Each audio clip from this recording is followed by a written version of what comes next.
akropovich amakini taniysizmi Aziz aka?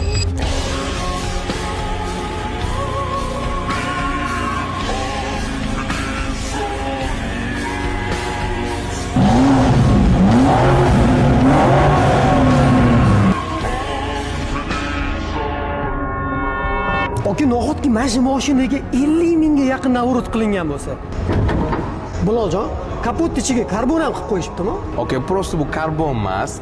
Eventur sistema холодной пуска yaxshiroq havo oladi motor. Angliyada ishlab chiqarilgan. Okey, rangini o'zi 3000 yevro atrofida turadi.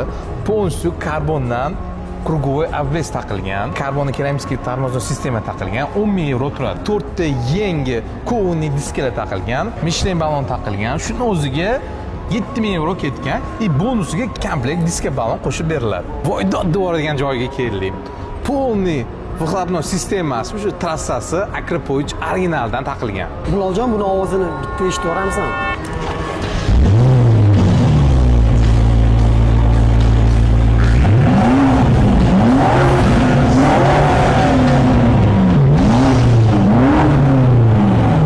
Mana shu eshitgan выхлопной sistemangizni narxi 10,000 yevro turadi.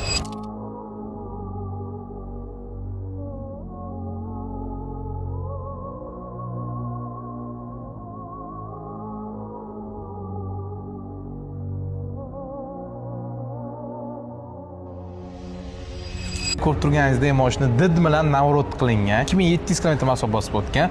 4 litrli twin turbo dvigatel bilan jihozlangan. Salkam 8 ta ot kuchiga ega. Eng zo'ri rasmiy dilerda garantiya turgan avtomobil. Yengisi o'zi nech pul turadi bu mashina? Okey, yangi 218,000 dollar turadi. Buni navrotiga salkam 50 mingga yaqin xarajat qilingan ekan. Narxi nech pul buni? Narxini podpishkalarimiz plus belgisini kommentariyamizda qoldirsin, biz yozib yuboramiz.